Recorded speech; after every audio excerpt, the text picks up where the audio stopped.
नमस्कार, आप देख रहे हैं केलांचल टाइम्स और मैं हूं आपके साथ सपना ठाकुर।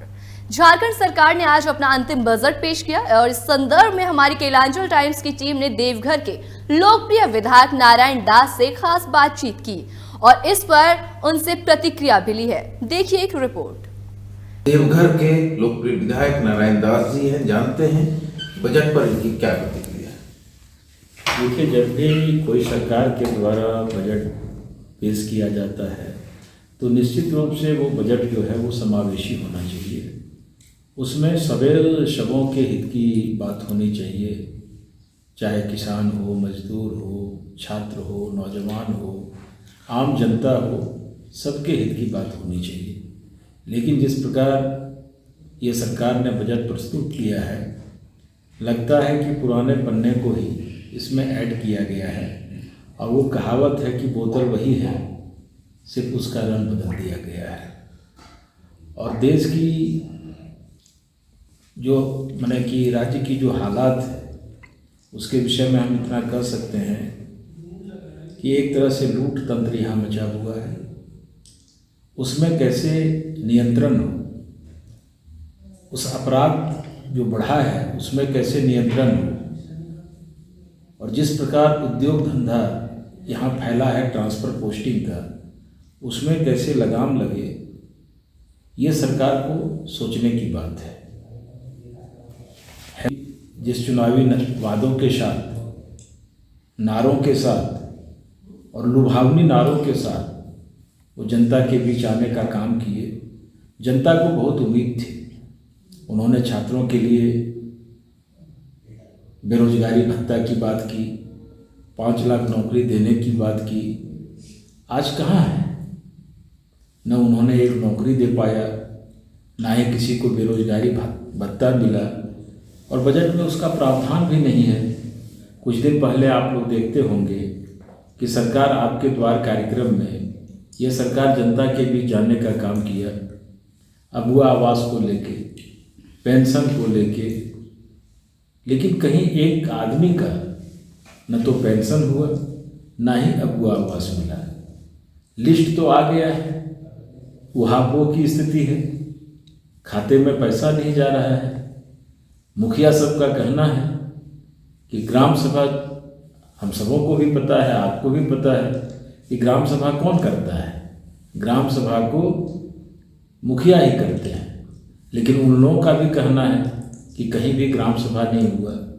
लेकिन जो विधेयक आया, जो नियमन आया, उसमें सरकार के द्वारा ये लिखा गया है कि ग्राम सभा होने के बाद ही अबुआ आवास का चयन हुआ है।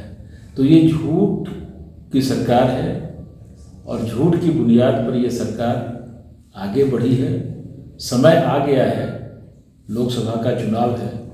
जिस प्रकार मोदी जी ने देश को एक नया आयाम दिया है, विकसित भारत के रूप में, आत्मनिर्भर भारत के रूप में, और हम लोग हमेशा कहते हैं कि भारतीय जनता पार्टी ने ही झारखंड बनाया है। झारखंड का फलाफल अगर कोई कर सकता है तो भारतीय जनता पार्टी ही कर सकता है। आज मोदी जी के नेतृत्व में भारत का डंका दुनिया में बज रहा है। जब अपनी सरकार आएगी तो झारखंड के सभी समुदाय के लोगों को इसका लाभ मिलेगा। आज देखिए, नौजवान कहाँ हैं? रोज आंदोलन कर रहे हैं। किसान कहाँ हैं? रोज आंदोलन कर रहे हैं। बेरोजगार कहाँ हैं? रोज आंदोलन कर रहे हैं।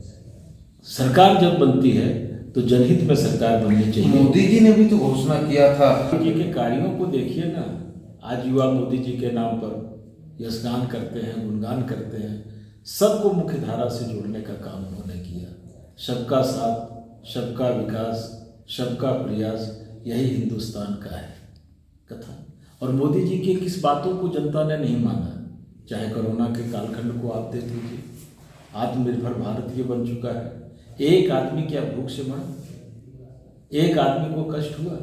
हम जैसे जनप्रतिनिधियों ने पूरी व्यवस्था खाद्यान्न की, किट की, सैनिटाइजर लोगों को दिया, मास्क दिया, बीमारी का इलाज कराया।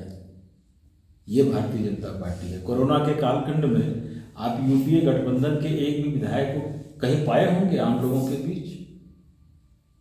लेकिन मैं कह सकता हूँ कि झारखंड सरकार का जो आज का बजट था वो निश्चित रूप से झारखंडियों को रुलाने वाला बजट था। क्या ये इस बजट से महागठबंधन को चुनाव में फायदा हो सकता है? चुनाव में तो निश्चित रूप से उनको कोई फायदा नहीं है। उसने किसकी हित की बात की है? मैंने पहले ही कहा, चाहे आम जनता हो, चाहे महिलाओं के सर्वांगीण विकास की बात हो, चाहे नौजवानों को नौकरी की बात हो, चाहे बेरोजगारों को पेंशन की बात हो, चाहे देखिए रघुवर दास की सरकार थी, मुख्यमंत्री आशीर्वाद योजना चलता था, 1 एकड़ से 5 एकड़ वाले को 25,000 रुपया प्रत्येक वर्ष दिया जाता था। यह सरकार जैसे आई वो बंद कर दिया गया। हम लोग सदन जब भी चलता था उसमें मुख्यमंत्री प्रश्न काल होता था, हम लोग सवालों को करते थे और मुख्यमंत्री जी जवाब देते थे, उसको हटा दिया। ये सवाल से भागने वाली सरकार है और इस सरकार से जनहित का कोई फायदा नहीं है। इसके बजट से जैसे किसानों का कर्ज है, साइकिल योजना है, फिर से साइकिल योजना को बजट में लाए, किसानों को 2 लाख का लोन माफी है। 2-4-5 दिन के बाद आचार संहिता लगने वाला है, देश का चुनाव होने वाला है। हम लोगों को पता है कि 4 महीना हम लोग चुनाव में जाएंगे, फिर 4 महीने के बाद विधानसभा का चुनाव होने वाला है, लोगों के बीच हम जाएंगे। तो ये योजना खाली एक तरह से दिवा स्वप्न है। जिस अगुआ आवास की बात की है, अगुआ आवास का चयन कितना दिन पहले हो चुका है? क्या अभी तक एक आदमी को अगुआ आवास मिला है? आप बताइए, एक जिला में एक आदमी को बता दीजिए। मैं एकदम स्पष्ट रूप से कह सकता हूँ कि ये बजट जो है झूठ का पुलिंदा है। इनका कहना है कि ये बजट झूठ का पुलिंदा है, ये बजट कॉपी पेस्ट बजट है, इस बजट में कोई झारखंड के हित की बात नहीं की गई है, ये कहना है देवघर विधायक नारायण दास। ऐसी तमाम बड़ी खबरों के लिए देखते रहें केलांचल टाइम्स।